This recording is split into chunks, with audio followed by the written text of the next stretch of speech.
Good morning, viewers. My name is Lourdes Ramirez Wright, and I will be speaking this morning a little bit about complex PTSD.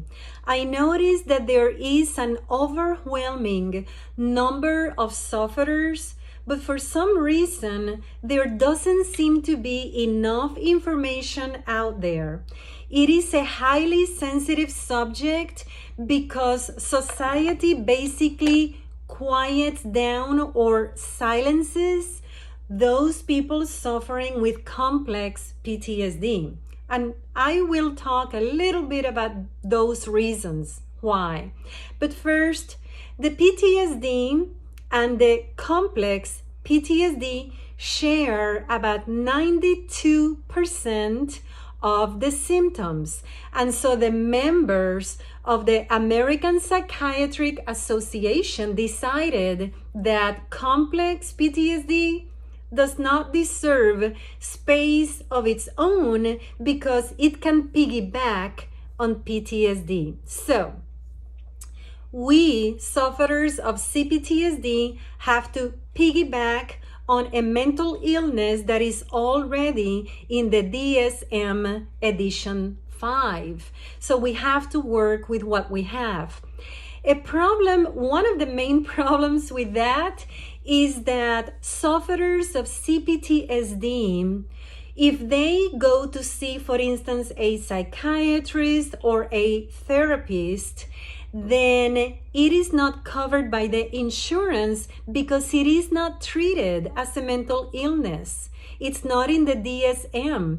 And so the mental health industry does not recognize it as a mental illness or a condition in and of itself. So what happens is, for most CPTSD sufferers who have a difficult time holding a job down or finding work, then they would have to pay cash from their pocket. And that seems awfully difficult for those people who are barely making it. So, to get around that, as I understand, there are some professionals out there that are labeling it as PTSD, and then it is covered under the insurance. So that's how they are sort of getting around it. But that seems to be pretty problematic because it is not really an actual accurate description of what's going on, I think, with the patient. The main difference between the two, PTSD and complex, is the source or origin, whatever caused the symptoms. And that is, in complex, you have to pretty much go back to your childhood. As soon as you place a C in front of that PTSD, you can say goodbye to a lot of members of your family because it is a very, very unpopular thing to do, to call it what it is, because basically you are letting the entire world know that somebody in your closest circle, possibly and more likely than not, your parents, abused you or neglected you. Those are the reasons for your having developed later on CPTSD. Neglect is much more than just not having shoes for school or being sent to school with oily, dirty hair. Neglect can be such a thing as, if I am a parent and I brought my child and I get involved in this conversation with grown-ups and I do not monitor, I am not supervising my child who is now playing with a lot of other kids because I am very involved over here with grown-ups. And that child of mine gets into trouble because he is playing doctor with the little girls there, and something happens or somebody complains. Guess what? I was neglectful as a parent. Also, if I have a child and I bring it to you, an adult, to babysit with my child, and you have to go to the market to get some milk and eggs, and instead of you're taking my child with you because you are the babysitter, you're the adult, you decide to go to the market and leave your child in charge of mine, and something happens, you have been neglectful. So neglect is much more than sending your child dirty to school or without proper shoes. Neglect is very, very wide. Abuse can be psychological, emotional, sexual, physical. There are many, many ways to abuse a child. It could be a chaotic life. If you are creating a space in that home for the children that is not safe, and they are humiliated, they are berated, they are triangulated, they are gaslighted, then that is abusive. So for all these reasons, as soon as you put that C in front of PTSD as a diagnosis, you can bet you are going to lose a lot of family members. You might as well say goodbye. And this is one of the reasons for the video. There is something about society that we need to change. There should be no shame on the person whose body is properly responding to a trauma. There should be no shame whatsoever. That person, that child, now grown up, has already gone through a trauma. We as a society do not need to re-traumatize and re-victimize somebody who has already gone through so much. But that is exactly where we are as a society. And this in turn makes the person, the survivor, stay in a very toxic air and space in a bad situation. Let me ask you this. Let's use an example here, for instance. Let's say that you are sleeping and God forbid, somebody breaks in, a burglar, right? He gets in and he assaults you. You were in bed sleeping, you have somebody now there in the room and he assaults you. I got news for you. I don't care how strong you are. You will be traumatized. You will be traumatized. That is an exceedingly traumatizing scenario. Unfortunately, it happens more often than you might think. It happens. Now you've been traumatized. How would you like to be exposed to that assailant for the rest of your life? For the rest of your days, how would you like to be around that person who caused your trauma? Most of you, like me, will say, I don't even want to see that guy again. And that's how many, many real victims of such scenarios feel.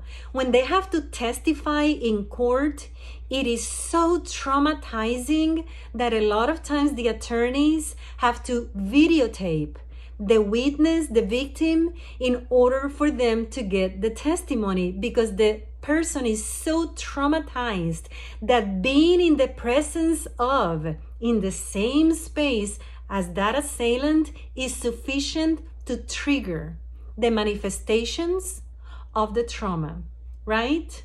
So let me ask you this. What is the difference between that scenario and when your loved ones, those who were supposed to protect you, keep you safe, and love you, did it? What is the difference? Well, bloodlines, right?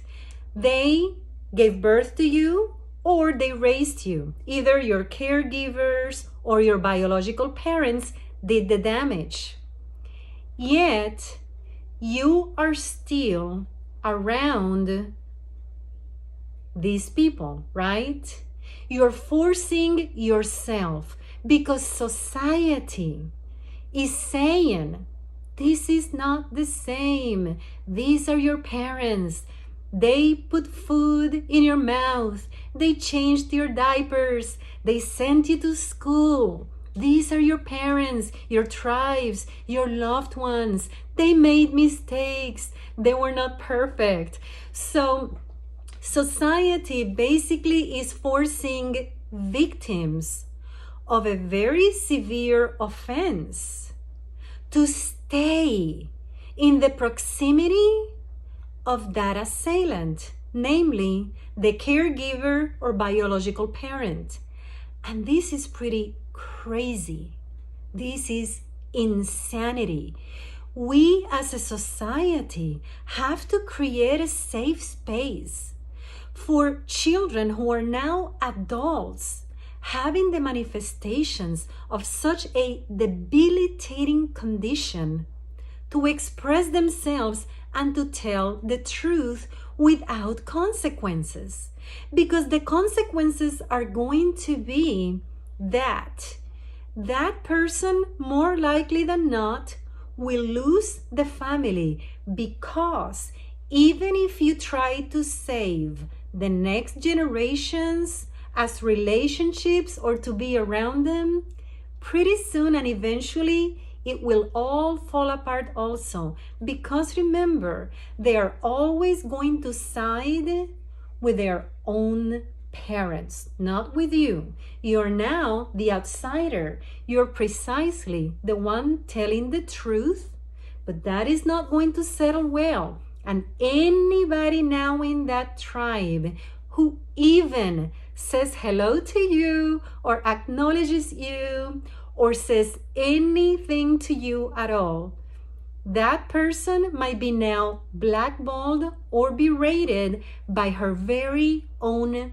tribe, and she knows that. So what's going to happen is you will see a dwindling. You will see a dwindling. So you will lose the family and even the next generations. Okay? And this is a reality. It's a very sad reality, because I was never gifted with children.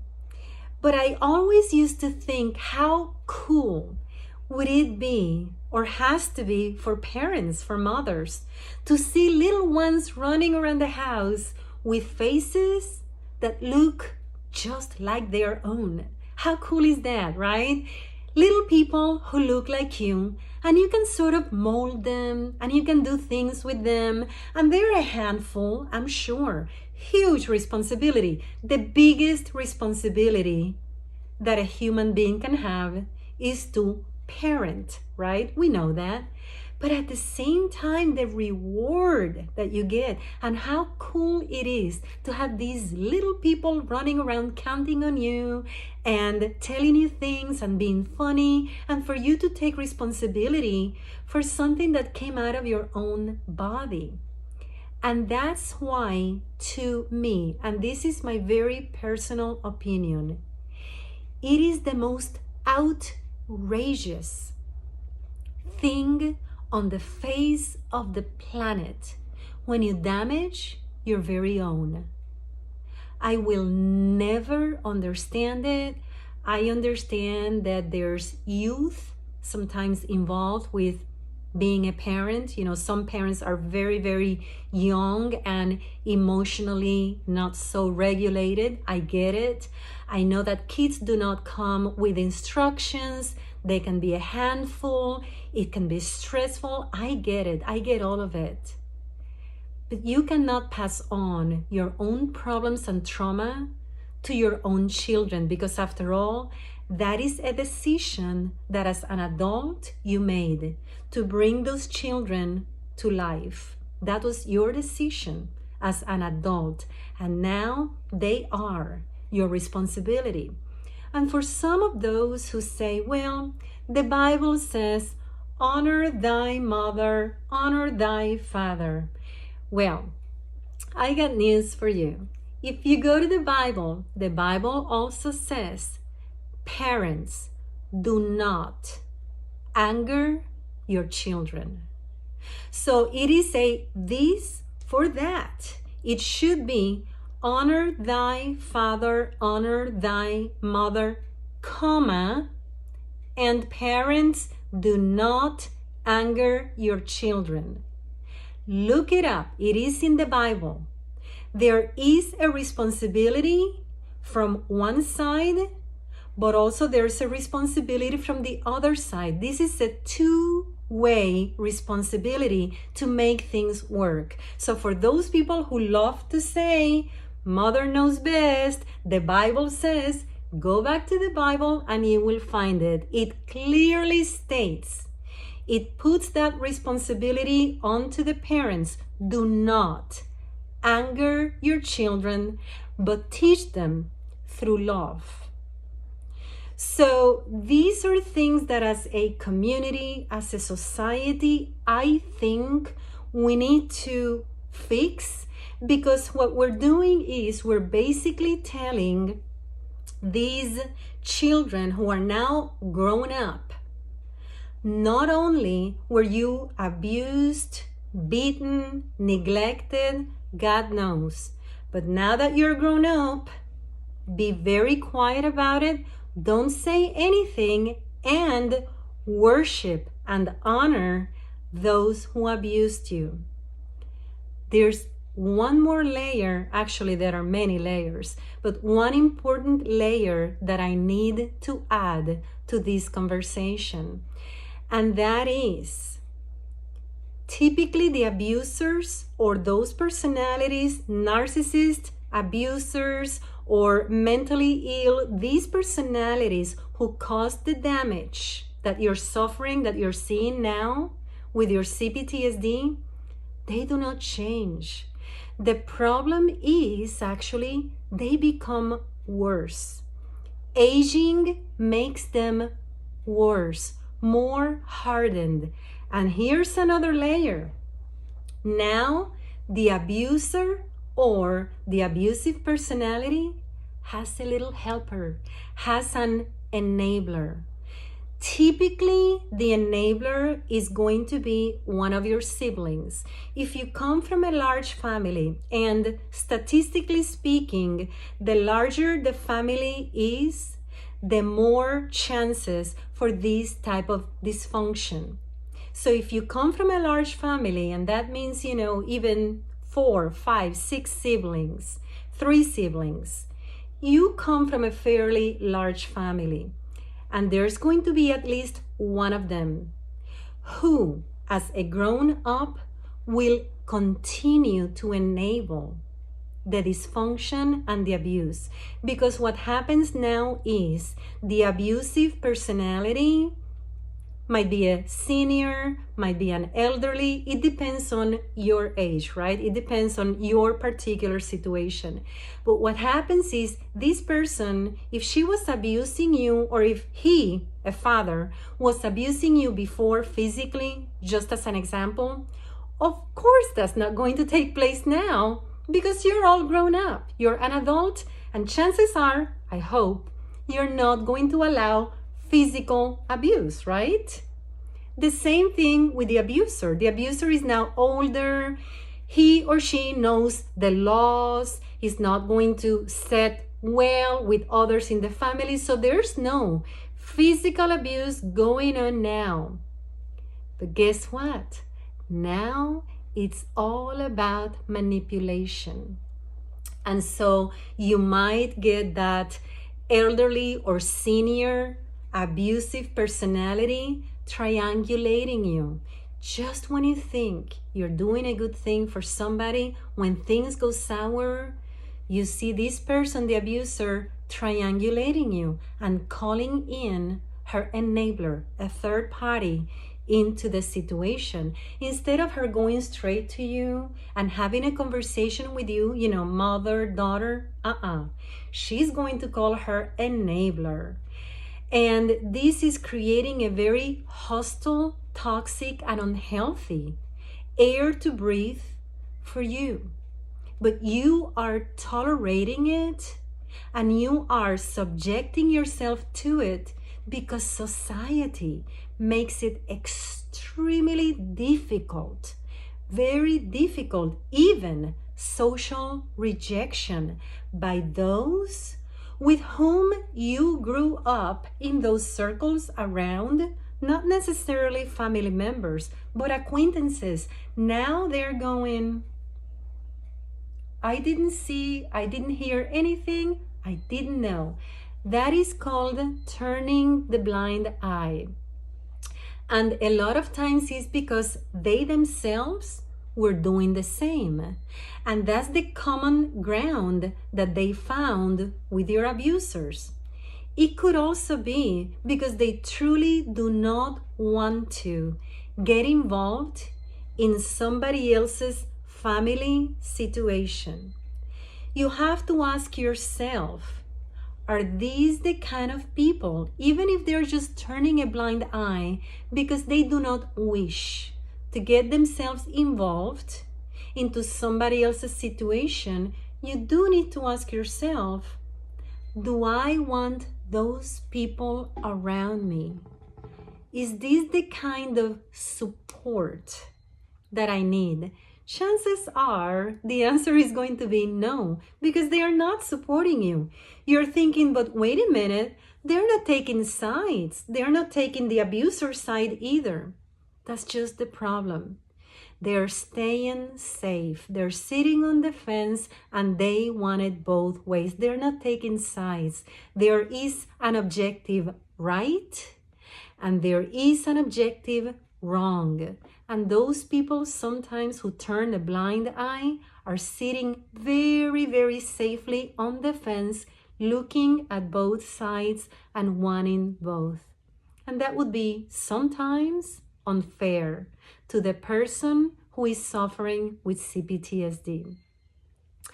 I just put out a book called Cone of Silence. You can go through Amazon and in red letters, you are going to find that I added the words, "This is my autobiography," and it is.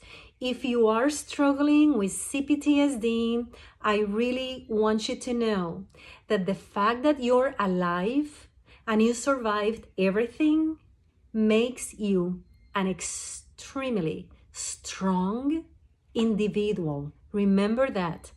And the world is a better place because you're in it. Don't forget that for 1 minute. If you have survived childhood abuse or neglect, you deserve a pat on the back. Give it to yourself. You can go through Amazon and you can find my book. It is called Cone of Silence, and it is basically the anatomy of intergenerational dysfunction. Because, and that's another layer for another video, but basically I gotta tell you, the dysfunction grows exponentially. It is pretty fantastic. And don't you even get me started on the exes. Let's say that you have a sibling and she was married to this person and divorced him. Now this person remarried. Oh my gosh, don't even get me started on the new mate. You're thinking, wow, I didn't know that there was so much toxicity around. The dysfunction is brutal and they have a way of finding one another. And you have to sometimes wonder, wow, how does that happen? But they do. It's almost like they're magnets for these type of abusive, dysfunctional personalities. And it keeps growing and growing and growing, and they have more kids, and they get divorced, and they remarry somebody else who's more dysfunctional than the one before, and it goes on, and it is pretty fantastic the way it grows. So this is something that is being permeated into our society, and it is my personal humble belief that everything in society can be fixed if we start at home.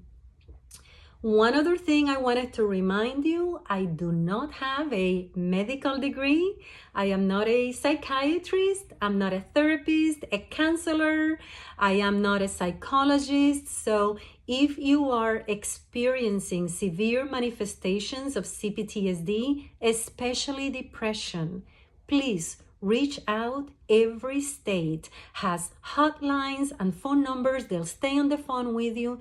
Just find a listener. Let somebody else know what's going on so that at least you have somebody who's checking on you. If you're watching this video, this is amazing that you survived it and you are extremely strong. Check out my book, Cone of Silence. This is my autobiography on Amazon.